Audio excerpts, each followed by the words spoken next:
Ladies and gentlemen, Rick McCaslin.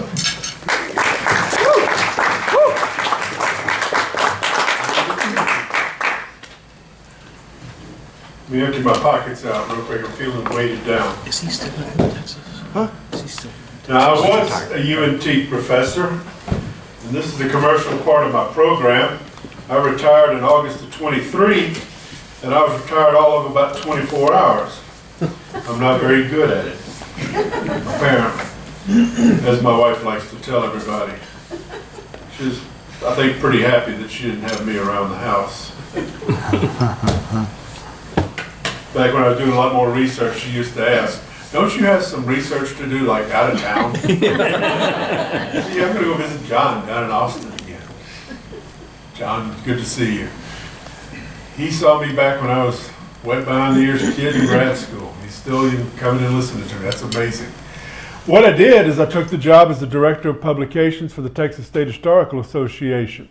We are the oldest academic organization in the state of Texas. We publish the oldest continuously published journal in the country. That's the Southwestern Historical Quarterly. We are the producers of the official Texas State Book, which is the Almanac of Texas. You know, we are the oldest academic press in Texas. In 1918, we produced our first book, and we got over 240 in the catalog now. If you ever heard of Texas History Day, that's us. 65,000 kids will compete in regional fairs. End up about 1,200 of them in Austin in April. It's a show. And the winners there go on to National History Day in Washington, D.C. We produce Junior Historian for the middle schoolers. We produce a magazine called Touchstone for the college history majors. We host the web societies for college students and the Junior Historian groups for middle and high schoolers. What else do we do? We have the writing line. I mentioned the almanac already. That's enough. There's only about a dozen of us. That fills up our days. We host an annual meeting each year. We do other events, and we're fixing to ramp up and do a whole lot of teacher workshops thanks to all these changes you've been reading about in the newspapers in the curriculum for the history classes around the state. So we'd love to have your support. We'd love to have your membership. I know you've probably never heard of the TSHA, the Texas State Historical Association, but we're working on that. We've been working on it 130 years now. I think we might be getting a few things right, maybe. We'll see. So what we're going to talk about tonight is a guy that I've been writing a book about for several years now. Why does it take so long? Because I became the editor of the TSHA, and we produce 10 books and quarterly every 3 months and all that other stuff. But I'll get it done. Pompeo Coppini caught my attention as one of the most prolific artists we've ever had in Texas, specifically concerning public works. Many of his items have been removed, and we could talk about that too.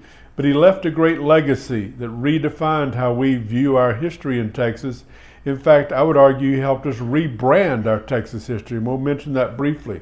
What we're going to come down to, though, is we're going to focus on what y'all might have seen here over at the Fair Park here in Dallas, because he did all those statues that stand in the front of the Hall of State over at Fair Park, as well as a surprise that you may or may not have noticed out front of the Hall of State. We'll get to that in a bit. Now, who the heck was he? Well, he wasn't from Texas, but then most people from living in Texas in the late 19th, early 20th century also probably were not from Texas. He's from Italy. What a shock, with a name like Pompeo Luigi Coppini. Who would have guessed, right? His daddy was an engineer for a railroad company, not the cool kind, the kind that builds bridges and fixes railroad tracks. And he wanted his artistic son to follow in his footsteps and get his real job. He didn't want to get a real job, so he ran away from school, and his dad made him a deal. I'll send you to the academy at Florence. Any of y'all have ever been to the academy in Florence? That's where you see the David. If you saw David, you were in the same halls where Coppini took his art classes. There he met up with mentors who taught him to be a great sculptor and taught him that if you're going to make art that matters, it has to tell a story. It has to tell the story of a people. In other words, it has to record and talk about their history. And so with that in mind, he came out of school. Now his dad thought he would fall flat on his face, right, and then go get a good job. He didn't. He actually won the top medal all 3 years of his curriculum. and showed Dad and came out and then just about starved to death. Getting a job. What does an artist do? Well, you carve tombstones. You make fake Roman and Greek busts for gullible tourists. You struggle. So he's born in 1870. By the time he was about 25 or 26 years old, he's served his time in the army, he's gone to school, and he's starving. But he always noticed that there were these people who came through, Americans, and they had money. And they would pay for sculptures, no matter how bad. And he's already getting a good reputation as being fast and very good. He's even won a few awards. So he packs up and he heads to America.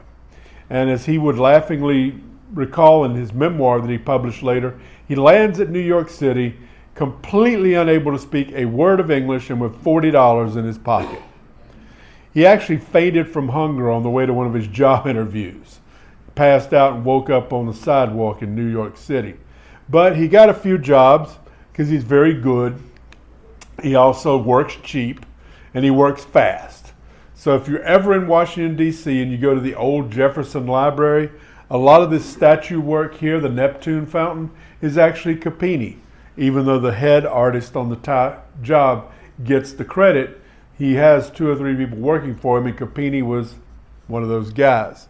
He also, if you've ever been in Frederick, Maryland and seen the Francis Scott Key Memorial, he's the one that carved and made the image of liberty flanked by the 2 young men at the base of it. And he gets a bonus out of this, not only a paycheck, and of course he's also beginning to learn how to speak English. He marries the model. This is Lizzie, who will be his wife and outlive him by about 3 months. So you got this young Italian artist. He's looking for his big break. He's got skills. He works fast. He does great work. Where's his opportunity going to come? Texas.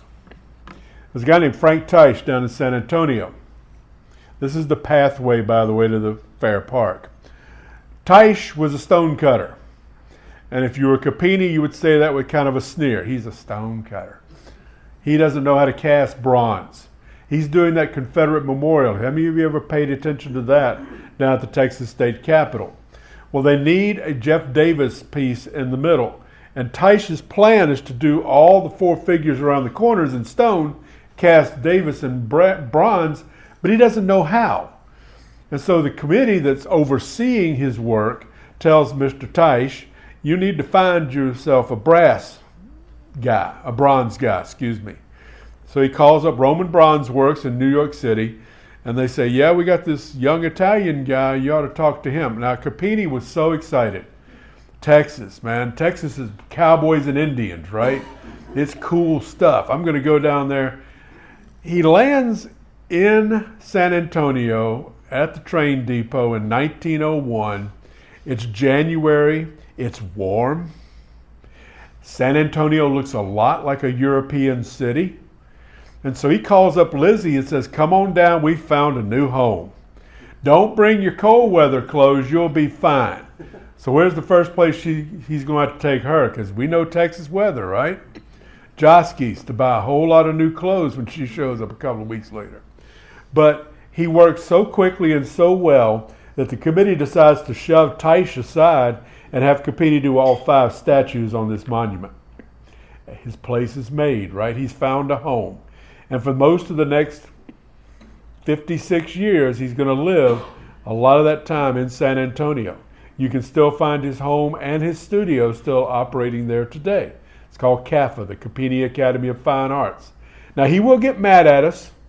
He's going to move to Chicago for a while. He's going to move to New York for a while. But he's always going to have Texas in his heart, and that's what's going to bring him back here to reshape our centennial. Who's the first buyers? Heritage groups, private groups. These are going to be his best customers for his first 7 or 8 years. So that's why you're going to see so many Coppinis. About 16 pieces Coppini will make that are actually Confederate heritage pieces. Now that's out of an entire corpus of 247 that I've counted so far. He's a busy little rascal and fast, and he likes money. He is determined not to be one of those artists that dies broke, and he won't. So if you travel around Texas today, you'll find his pieces in Paris. It's one of the earliest ones, 1903. Terry's Texas Rangers statue in front of the Capitol. And of course, if Terry's Texas Rangers has a great statue, Hood's Texas Brigade needs their own statue. So he'll do that one in 1910. Then there's the Reagan Memorial. That had to be actually dedicated twice in 1908 and 1911. And you might notice there's a weird little figure sitting at the base. Well, if you tell an Italian sculptor that you want an image of the lost cause, guess what you're going to get? That is a defeated Roman legionnaire. It's one of the first he actually got cast in back home in Rome. My students, by the way, think that's Gollum. They've all seen Lord of the Rings, so they think that's what that is. Bless their hearts. So he's got a good clientele. He's also, here's a couple more. This is my favorite, which is The Last Stand down in Victoria. This is a defeated Confederate soldier at the end of the war. His clothes are torn, he's wounded, he's hungry, but by God, he's got a rifle and 40 rounds, so he's ready to go. He's ready for that next attack. The Queen of the Sea Fountain in Corpus, I love to talk about that one a little bit, because you'll notice it's not in bronze. The UDC down there didn't have much money. These were costing about $5,000 to $10,000 a pop. They had $1,000. So they asked Coppini to do it. He said, I don't do anything for $1,000. And so they cheated. They called up their husbands, who were all Masons and Rotarians, just like he was, and put the muscle on him, and he did one in concrete. It's a water fountain, but that's a Confederate monument. So he's doing very well. By this time, some of the universities had decided they want to join what's called the City Beautiful movement and have some statues. So if anybody here from Baylor, the Rufus Burleson statue is a Pompeo Coppini piece. Any Aggies in here? There's one hiding in the back. Sol Ross. You ever put pennies on at Ross's feet before he took a test? That's a Coppini. Probably the best known university piece that he ever did is the multiple installation called Littlefield Fountain at UT Austin, named in honor of the guy who paid for it, George Washington Littlefield. It's not exactly what Coppini wanted, and we could tell the whole story about his arguments with the university, but it's what we got. And today it's one of the real icons. It's probably the most fantastic World War I monument you're ever going to find in the state of Texas. And that's exactly what it is. But it's hit the news in the last 10 years because Coppini's statues that were arranged behind it over his protests have all been removed. And these are in storage, or we hope they're in storage. One or two are on display. But that's part of the argument you heard in about 2017, 2018. Those were all Coppini's. This pushes him to the top of the list of the removals, too. Now, he gets some private contracts, other organizations like him. If you're from Galveston or you've ever been down there, you may have noticed the Woodmen of the World monument in the cemetery down there to the people who died in the Great Flood or the Great Storm of 1900. In fact, the Woodmen of the World liked it so much they had a duplicate put up in Memphis, Tennessee, and then hired him to do one of another founder of the Woodmen of the World, Falkenberg, in Denver. What's my point? By this time, he's becoming a quite well-known sculptor, and he's the go-to guy. For example, Mr. Noyes lost his son. His son was only 21 when his horse threw him and broke his neck. And so when this man in 1919 wants the best sculptor in Texas to do a monument to his son, he hires Coppini. Coppini really worked a lot on this. Sadly enough, the father couldn't stand it and ends up moving away to Orlando, Florida, leaving the statue behind and instructing Coppini not to put it on the ranch, but to put it on the courthouse square at Ballinger, Texas. Why? Because that's where his son went to school. And today people will call me up. This one actually fascinates them. This is Charlie. Charlie they're very fond of, and that's why it ends up on the courthouse square in Ballinger. So no matter where you're going, Coppini is everywhere in your vision, isn't he? Now, like I said, he's the guy you want then if you're going to do some serious historical work. And around 1910, the legislature decided we're going to rebrand Texas. We can't get all these Yankees and their money to move to our state because they think of us as a southern state. You know, we have all this Confederate stuff and we talk about, slavery and Jim Crow laws and all that. So let's rebrand ourselves. And what would you rebrand yourself with in Texas? the images and the heritage of the Texas Revolution and the Republic, wouldn't you? You know, up until this time, we had not built monuments to Stephen F. Austin or Sam Houston. And the Alamo was practically falling apart. So there was a deliberate effort with state money. We're now shifting from private organizations and individuals to state money to get an image in the popular mind of us as the Alamo state, of the state of Western pioneers, of a group of people from all over the country, if not all over the world, who made that stand at the Alamo, who made that stand at Goliad, who made the stand at San Jacinto. And if you're going to do that, who do you need to make your imagery? How about that crazy little Italian guy? People like him. So for $5,000 to $10,000 a pop, you'll see Coppini over the next 10 years or so. The first one's to come and take it, fight at Gonzales, our Lexington and Concord, right? And then we need to do something with our great commander who won the decisive battle at San Jacinto. So for the first time, a fancy monument is put up at Sam Houston's grave, which Coppini carved. By the way, you'll notice this is stone and you're seeing a lot of bronze monuments. He hated this, but the legislature said, we'll only pay you if you do it in Texas limestone. Okay, job's a job. So that's why it's in limestone. Then, of course, we have our statesman of the early Texas years and the first year of the Republic, Stephen F. Austin. So we'll dig him up and bring him to the Texas State Cemetery and put a nice statue there. And of course, it's Coppini that makes that statue. By the way, you notice Austin's doing something kind of weird? Is that a Nazi salute? No, that's the Bellamy salute, guys. And I won't insult any of you by remarking, maybe some of you remember, maybe, I don't know. 1892, that was when we adopted the Pledge of Allegiance, which y'all just did, officially, and that was how late we did it. We also had a salute, and you were supposed to hold your hand out like this as you said the salute to the American flag, which they borrowed from Masonic stuff, right? Don't beat me up. Why would I know that? Okay. So why would we stop doing this in 1942? Yeah, right.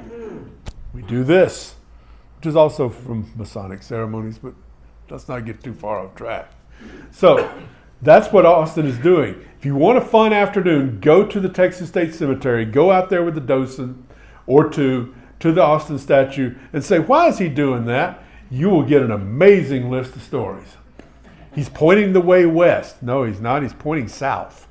He's pointing to the flagpole in front of the Capitol building. Well, it wasn't there when they put the statue up. Then you tell them about the Bellamy salute and they'll get all excited and probably escort you off the property. Now, of course, you need a Betsy Ross. So we dig up Joanna Troutman in Georgia and bring her to Texas. She never got here while she was alive, but we buried her there after she's dead with the permission of the Georgia legislature. And of course, we need a nice statue for her. So again, it's Coppini. Are you getting the idea that if you have a history thing you want to commemorate, he's the guy you call if you have enough cash? And these all cost about $5,000 or $10,000. By the way, it took him 7 years to get paid for the Troutman statue, which is very well done, but she's our Betsy Ross. And if you're wondering why her, she stitched or made the flag for the Georgia battalion that fought at Goliad and was killed in the massacre. That's why she gets the point of honor. So while Coppini is getting mad at us for not getting paid for the Troutman statue, and we're not paying him more than $5,000 or $10,000 a statue because he believes that he could be making $50,000 a statue if he lived in a richer city like Chicago or New York City. So he'll try it. He'll move to Chicago and then New York City. And it won't work out. But he kept his hands in with Texas. He's in Chicago when he does the Sul Ross statue, for example. He's in Chicago when he does Charlie. He's still in Chicago as the centennial approaches and Texans begin to ramp up. This is about the time he actually will move to a new studio in New York City, which is still standing. You can go visit it. There's no monument to him, but it's fun to notice that the pediment that he put over the doorway is still there. You can know that it's his place because he did the piece over the doorway. So in 1926, the Scottish Rite Cathedral, brand new, fanciest, they wanted the biggest one in the country, wanted something special, so they looked around for somebody to do some bronze doors for them. And Coppini, perhaps looking forward to the centennial, which is only 10 years away, did these incredible bronze doors. It's the only allegorical bronze doors on any Scottish Rite Cathedral in the country. And if you look closely, they are fascinating because the entire left door is George Washington and images of the American Revolution, and the right door is Sam Houston in the center with images of the Texas Revolution, side by side with all these, connectors, I guess is the best way to put it, to show you the links between what happened in 1776 and what happened in 1836. I actually led a group over there to look at these a couple of weeks ago. So, keeping his eye on Texas, he did love San Antonio. And he always was visiting. How many ever been to Fiesta in San Antonio? He and his buddies, who call themselves the Chili 13, started Fiesta. The first Fiesta medal was designed by Pompeo Coppini for the Olamos, the Knights of Olamos. What's that? That's Alamo backwards. And they still use that term. So when the call went out, one way you commemorated a special event in a state's history at this time is you had a commemorative 50-cent piece minted by the U.S. Mint. So Coppini throws his hat in the ring and designs this. This is the 50-cent piece. U.S. Mint originally refused to print this, to mint it. Said it was too complicated, said the dies would break, said it was ugly. Oh boy. But, those Texas congressmen, they're kind of forceful. And so the U.S. Mint director said, go ahead and stamp it. Turned out this is going to be repeated for 4 years, 1934 to 38. Actually, that's 5 years. And it's the most popular 50-cent piece ever minted as a commemorative by the U.S. Mint. But then, of course, it's Texas, right? But again, you can see Coppini is trying to make sure that if there's a big project for the Texas Centennial, who's the guy that's been redefining the landscape? Who's the guy who's been giving them their images and their icons? That would be Pompeo Coppini. As the federal money begins to pour in for the Centennial, 17 statues are commissioned in Texas. Coppini gets one of them. That's the R.E.B. Baylor statue at Baylor University. Again, this is good money. Now he's making about $21,000 per project. A lot more than he was making 10, 20 years earlier.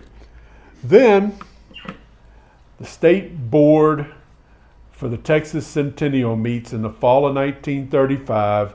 They've gotten a huge pile of money from the feds to do what the state might want to get done. They will issue 2 contracts at their very first meetings in October 1935.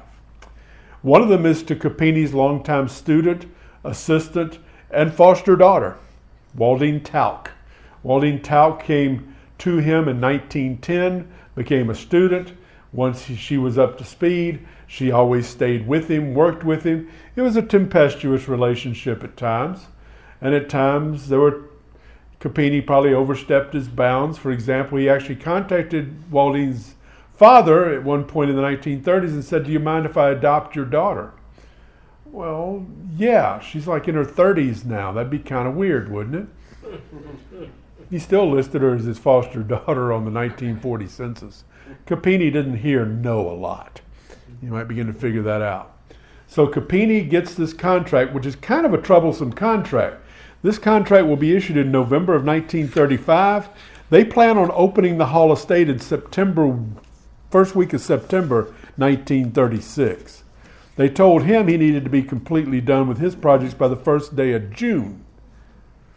6 statues to be made in approximately 8 months. He said yes. Okay. They have $1 million budget. They're going to pay him $28,000 for 6 statues. That's $7,000 apiece. Okay. So how do we choose which statues we're going to make?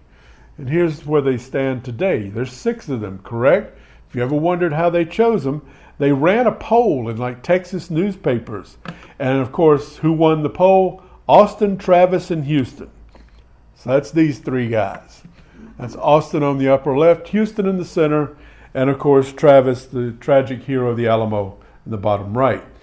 Who was polled? Historians, teachers, and quote unquote, according to the Dallas newspaper, others.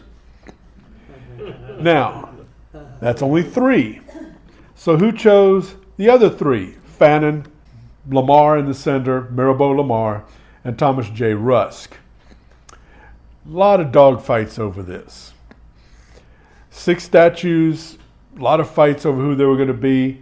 But by November of 35, Coppini has got his marching orders, these 6 guys. And in November, he's going to be writing to his buddies saying, quote, I am working like a madman.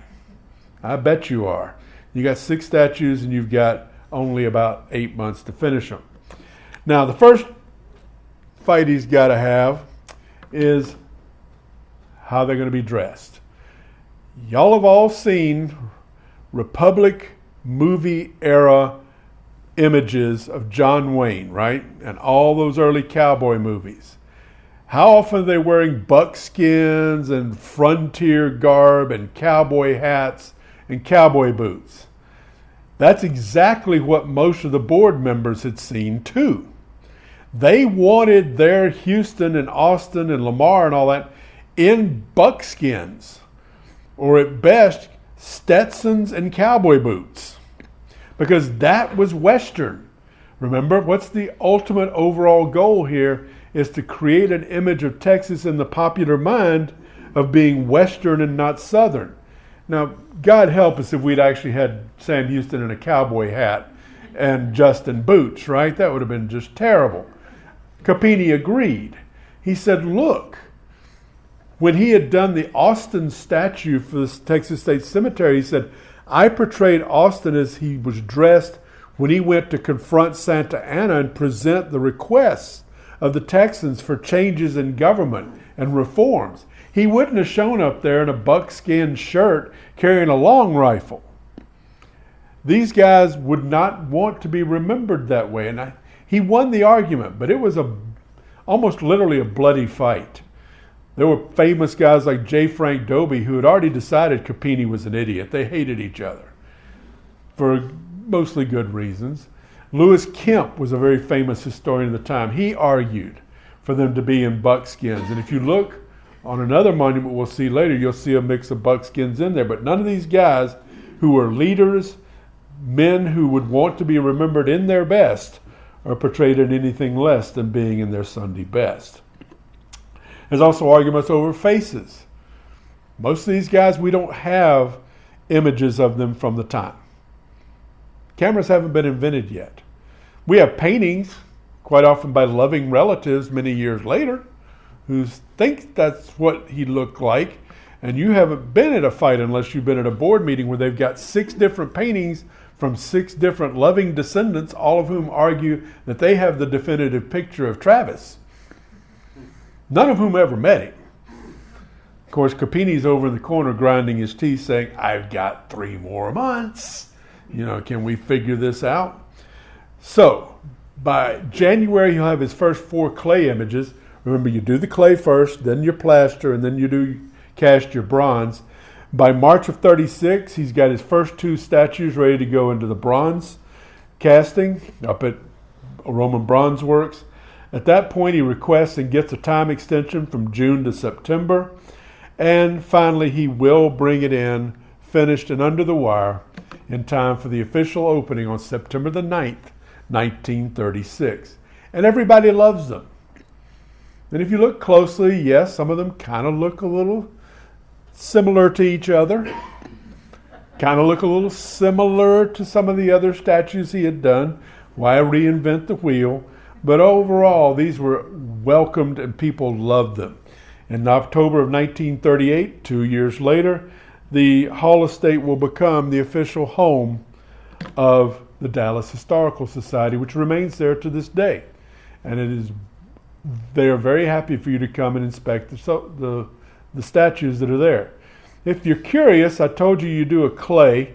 Clay will later get destroyed. They're plasters. They get sent up to the foundry, and then you get contacted and said, come get your plaster back. These are 9 feet tall. What the heck happened to them? You can go visit 4 of them at the Washington, Nebraska Star of the Republic Museum. They don't know that's what they are. They will argue that they're not, but yeah, I'm a historian. I can show you the documents. They got loaned from Baylor University to Washington, Nebraska in 1971 for 25 years. I think they're overdue on returning them. So what they did is they've done a whole remodel of the museum, and they've cast the 4 that are in the best shape in this. They've coated them with this kind of bronze-looking material. That's where you can go find the originals. Now, giving these to Baylor, along with about 40 other images, got Coppini a little bit of a door prize here. Not only did he get paid for the statues, but then he got that crap out of his studio. He didn't have to store all these things. Gave them to Baylor. By the way, almost none of them survive except for the 4 I just showed you now. And they, in gratitude, gave him a Doctor of Fine Arts degree in 1941. So he got a paycheck and a DFA out of it. He was quite proud of himself. As you can see the picture down here, he looks quite content, doesn't he? Then there's another one. How many of you ever noticed this little fella out front? That is Prospero Bernardi. I bet you didn't know that there was an Italian guy who fought at the Battle of San Jacinto, did you? Neither did anybody else. But when the Italian-American community of Dallas heard that there were going to be these statues at the Hall of State, they said, we want one too. And he said, how much? And they said a couple thousand. And he said, I'll give you half a statue. That's what you got. So this is Prospero Bernardi, the only Italian that we can know of for a fact, fought at the Battle of San Jacinto for Texas independence. You'll notice he is wearing the buckskins. And that's the proud artist actually standing down there when it was dedicated in October of 1936 on what was designated as Italian Day at Fair Park. 12,000 Italian Americans showed up for the dedication from all over Texas, and I dare say there might have been a few Oklahomans there too and other places. 12,000 of them showed up with their fellow Pompeo Luigi Coppini for the unveiling of Prospero Bernardi, who actually, by the way, they finally took up a collection and ended up paying $7,500 for this, which is more than enough. Yeah, he did well. So, Coppini's doing really well, isn't he? He's got his 6 statues in the Hall of State. The Italian-American community loves their fellow expatriate. There's actually 9 other pieces of work all over Fair Park at this time, including plaster models for his centennial $50. All of those were on display at the Dallas Museum of Fine Arts building, which is actually where, let's get this image up here. That's Coppini working on Prospero in his New York City studio. That's the model. In case you wondered what that looks like, that half Prospero Bernardi plaster half statue will then also be shipped down and be put in the Dallas Fine Arts building, where it has since disappeared. Trouble with plaster, falls apart, right? It decays, it cracks. Of course, that's not the end of the story for good old Coppini. Oh, yeah. That's why a lot of people forget about the statues in the Hall of State, because just a few years later, they're going to dedicate his cenotaph in front of the Alamo. This is called the Spirit of Sacrifice. And then, of course, there's a Texas on the front. Now, Dobie again ridiculed this, said it looked like a grain elevator. It's not Coppini's fault. You have an architect who makes the tall part. Coppini makes the decorations to go on it. So Coppini actually did a very fine work. Again, this is in marble. And probably this is the most famous, the best known, most popular image that Coppini ever did. And it does kind of overshadow the 6 statues at Hall of State. But personally, I'm more impressed with there's a lot of detail work into that. You can see, by the way, I use this also to point out to people, he's a classical sculptor.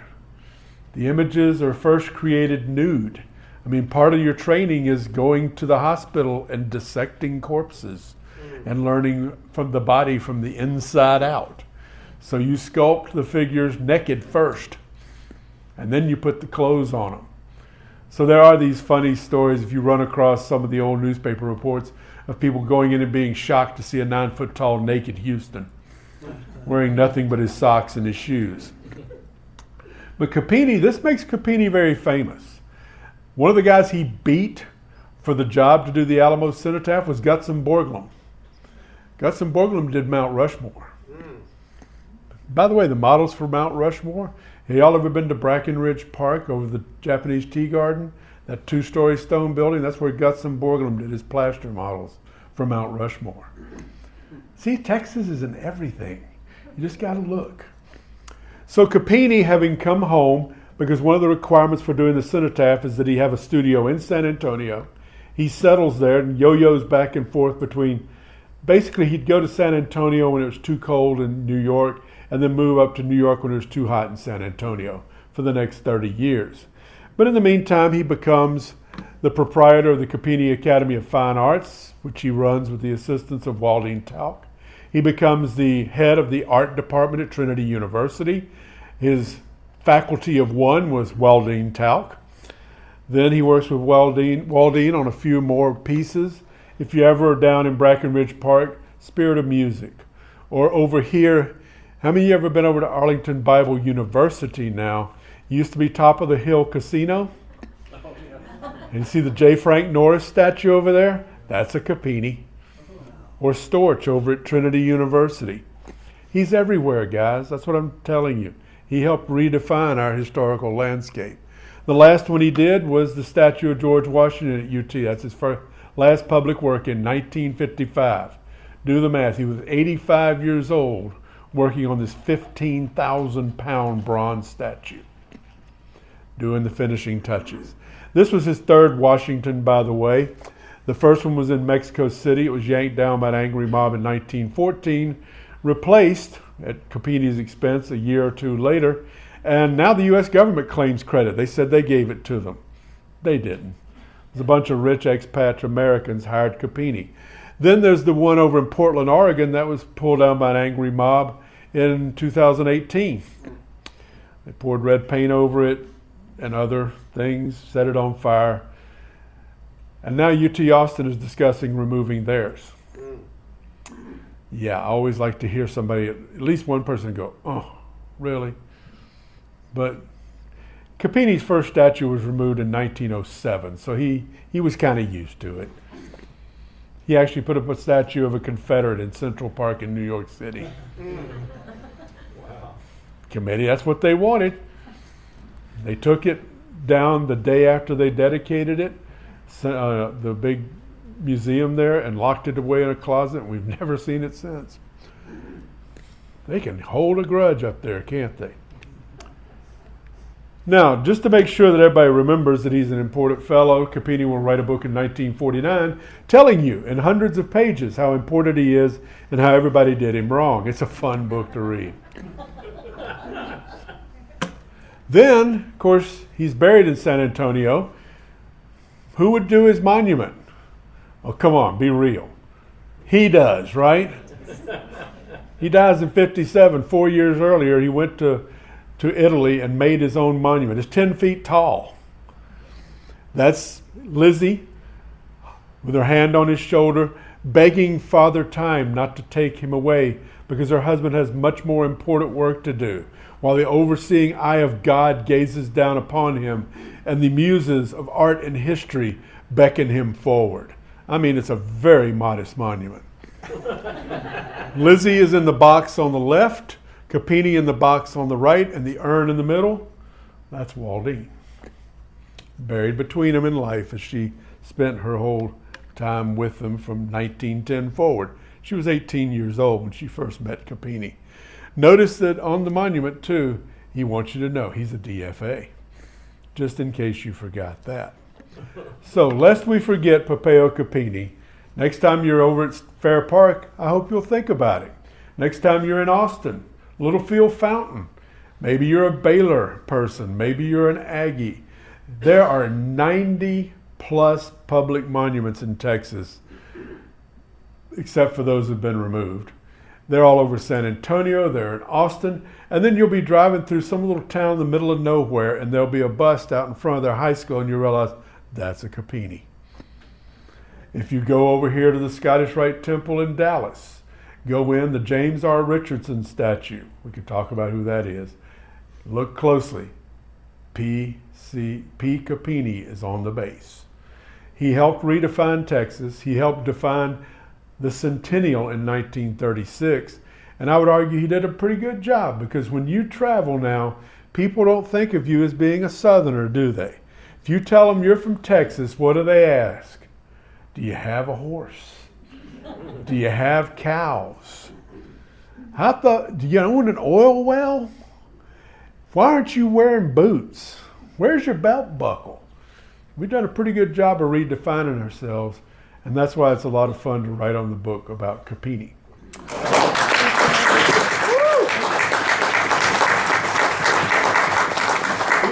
The board voted unanimously to make you an honorary member Well, thank of our you. chapter. But you still got to fill out the form. Oh, there's always people. Yeah.